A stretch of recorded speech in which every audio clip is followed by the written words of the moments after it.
Hello ladies and gentlemen, and welcome back to another Spellweaver video. Today I'm going to be doing a bit of a different video. As you can see, I'm not in Spellweaver, but today I wanted to do a bit of a speculation video, just kind of one where I go in, we look at the new heroes that got spoiled, just the artwork got spoiled, we don't know anything other than what they look like, we don't know what name, we don't have any kind of teasers as to their powers. All we have are pictures and pretty much the ability to predict which one is going to be in which aspect, you know what I mean? At any rate, guys, I wanted to take the minor education I got in being, analyzing art and stuff that I got in college, as I had to take it as a gen ed anyway. And I wanted to kind of take a look at these and just kind of speculate as to what their powers would be. Now, I can't speculate on what the level requirement of the mana cost would be because while I know that the basic heroes all cost 1 of whatever aspect they are level-wise, and the advanced one costs 2 of their level and 1 generic level. Once you get into the power shrines, the ability shrines are all over the place. Some of them cost 1 mana, some of them cost 4 mana, varying degrees of how deep into that aspect you need to be. So, I don't know if I can really speculate as to the level requirements for each of these guys. So, this is actually my second recording. The first time I sat down to record this, the file was corrupted, which is a little infuriating, but what can you do? Anyway, guys, so again, this is just speculation. If I happen to get right any of these right, that's because I have the great deducing skills that would rival Sherlock Holmes, right? Because I'm just a brilliant man. I don't have any kind of insider information. I'm not getting fed teasers by the devs or anything. No, this is just purely speculation. And if I get any of these right, it's, purely by luck. At any rate, let's start things off with the corruption guy. Now, clearly he's the corruption guy because he's, the main color scheme of this is gray. He's surrounded by what appear to be zombie or demon soldiers. He's clearly a demon himself, or maybe he's just a guy in really heavy demon-looking armor. But I'd put money on him being a demon on the inside. He's clad in armor, he's got the cape, he's got the banner, he's got the sword here, the banner, the cape, kind of a demonic face on his helmet and his pauldron.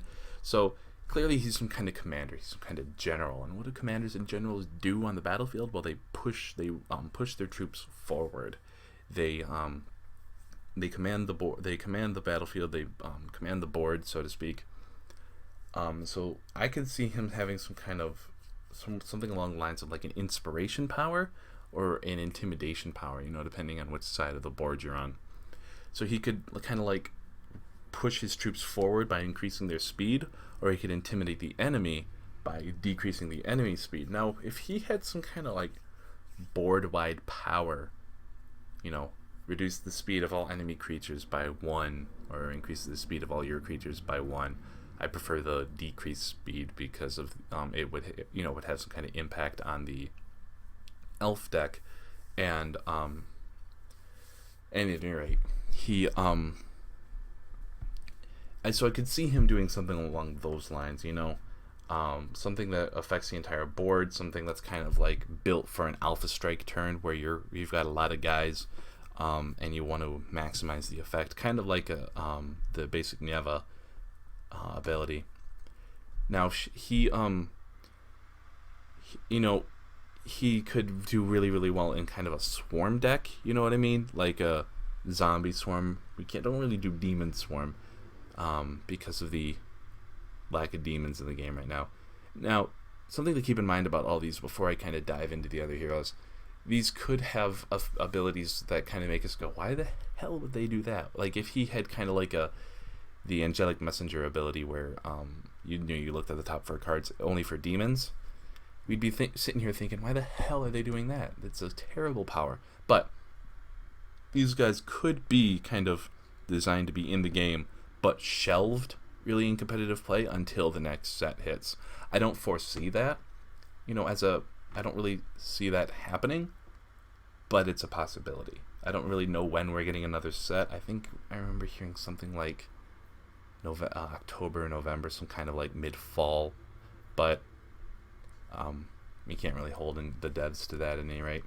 So personally, I foresee him having some kind of like general like ability where he impacts the troops, sort of thing. Now he could also have one thing that I came up with is, what if these guys all had some kind of like combat oriented ability, like some kind of like Elven Sanctuary kind of ability, only a little better. So what if this guy gave +3/+3 and Unstoppable, kind of like the Metabolic Overcharger, but more like I'm going to make this guy really, really big, kind of like a zombie behemoth, and make it really hard for you to deal with him. You know what I mean? It might be temporary, it might not be. You know, the +3/+3 and Unstoppable might be until end of turn, or it might not be. That'd be really interesting if it wasn't. But that's just kind of something that I theorized. I don't foresee. I think the board-wide speed effect is much more likely than the Unstoppable effect. But anyway, moving on to the Raven Vampire.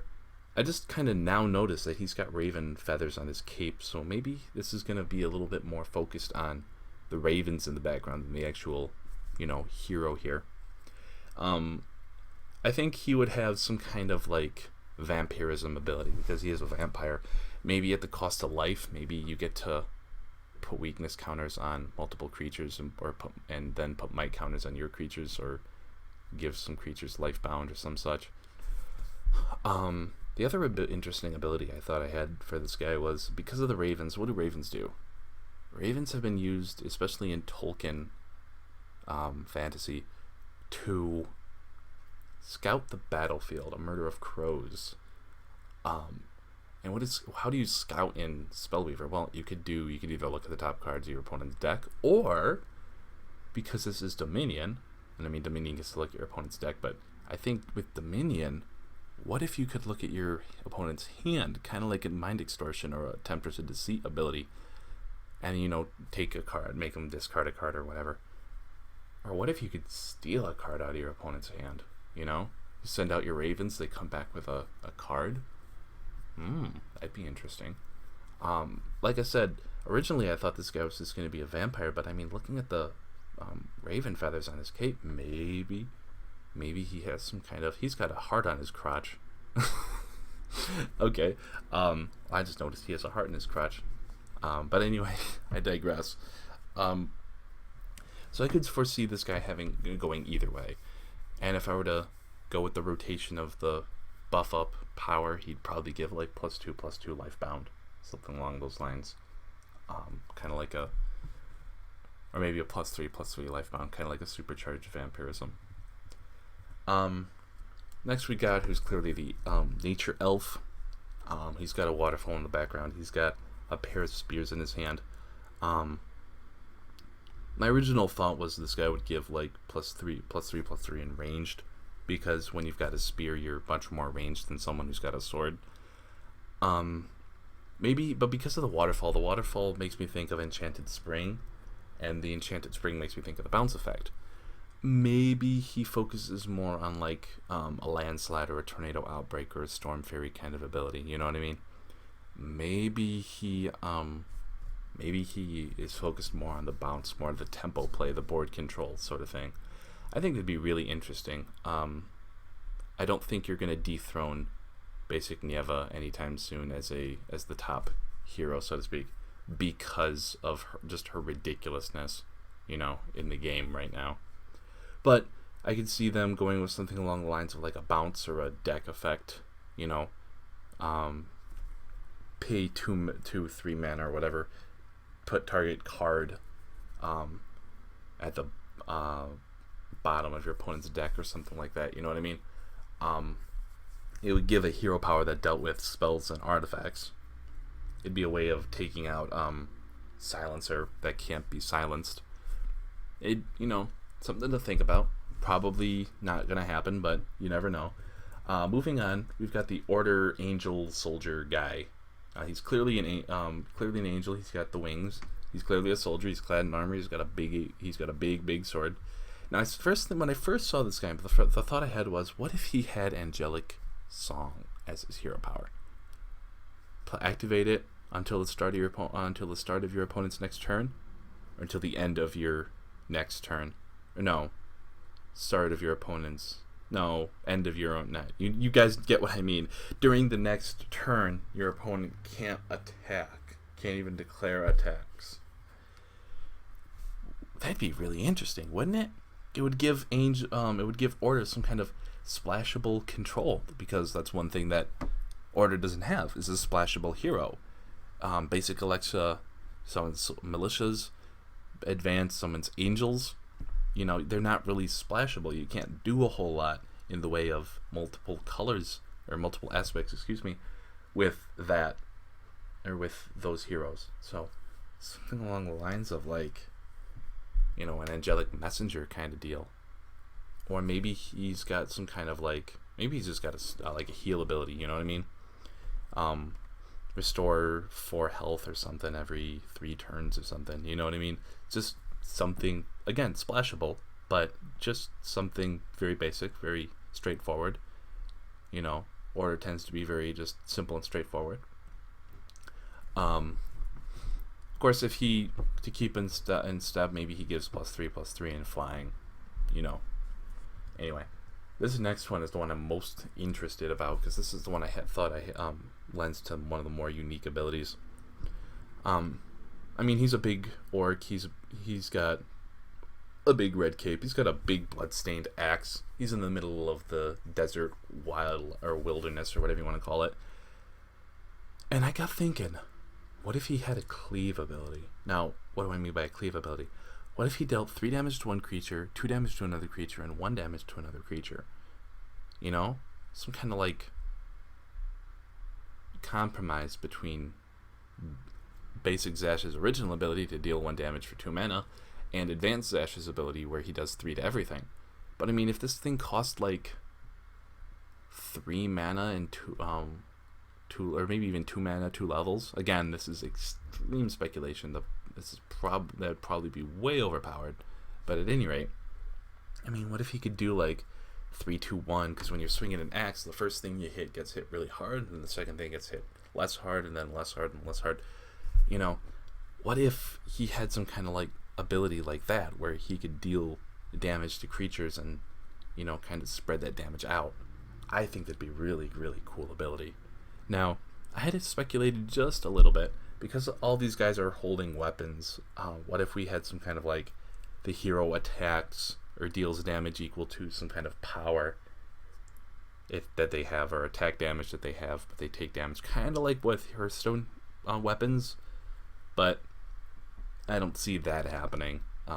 It would be the most prevalent in this guy, I think, just because of how pronounced his weapon is in his picture.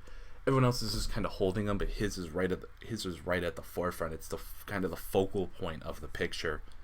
So that's kind of why I thought him more than anyone else. And of course, if we ever did go with the battle manipulation or the pump up power, it would be +3/+3 in Swift. Now the last one I could see, or this one is a Djinn. Clearly, she's a Genie. She's got the ghost tail. She's blue, like the other Djinns, Djinn of Wishes and Djinn of Battle. Battle Djinn. I'm not 100% sure what his name is. I can't remember off the top of my head. I think it'd be really interesting if her ability was look at the top 4 cards of your deck, take a spell or an artifact, put it in your hand. Maybe the artifact cost less mana for using the ability to give it some kind of ability where you'd play that and not just Djinn of Wishes. Or maybe it's just digging just for artifacts, and you get to put the artifact into play when you get it. That sounds a little too overpowered right now because of Wade Joral's Silencer and Obelisk of Unity are in the meta, but I think it'd be really interesting. Or maybe, maybe it's some kind of tutor effect. Now, what is a tutor effect? Being able to just be like, pay X mana, search your deck for a card, with equal mana and level requirement, and add it to, or maybe not even level requirement, just mana, and add it to your hand. So, I need my Silencer. Let me pay mana and get my Silencer. You know what I mean? Be able to search your deck for exactly what you're looking for at the cost of mana. I think that's a pretty fair trade-off. You pay maybe 2 mana to get the assassinate it's in your deck that you really need.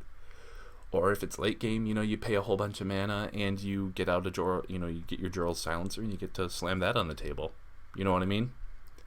I think that'd be a really cool ability for Wisdom to have. And now, while I can't think of anything that she would do as far as like combat is concerned, because I think I've used up all the mechanics. I think I've used Lifebound, Swift, Ranged, Unstoppable. Maybe she deals either makes the creature deal double damage, kind of like Djinn of Battle, only much better. Or maybe she just gives like +3/+3 and +1 speed. That's kind of a wisdomy thing to do. At any rate, guys, I just really wanted to do a speculation video because those can be kind of fun. You can absolutely expect a discussion video once we hear their abilities and once they're spoiled. The abilities might get spoiled while the devs are at, I think it's called CoxCon. Maybe they'll do some kind of spoil there. We might not know what their abilities are until they're actually released and in the game. But once we know what their powers are, you can absolutely expect a video out of me to discuss it and talk about what I think about the abilities and whatnot. So in the meantime, guys, there will be videos tomorrow, and I apologize for 2 out of the last 3 weeks not having a Friday video, but I've been busy, I've been sick. Life's just been getting in the way. I am gonna try and do at least 2 videos a week. This week's gonna have 3 videos just because I'm doing one today on Monday. There'll be one on Tuesday and one on Friday, just like always. And I really hope you guys are enjoying these videos. I do them for you. If you like this video, thumbs up, comment, subscribe. Everything you do to help me helps support the game. This is heading towards Steam release. I think we're getting the Steam release sometime in October or something. But again, we can't really hold the devs to that timeline because they haven't given us an official date yet. But at any rate, I hope you guys enjoyed this video. I love doing speculation stuff like this, just because it has it gives me a chance to flex a different kind of brain muscle, making predictions and backing them up with evidence that's strictly visual is something I don't get to do all that much, But at any rate, guys, as always, I hope you enjoyed this video, and may the cards rise to meet you and bring good RNG to your enemies' enemies.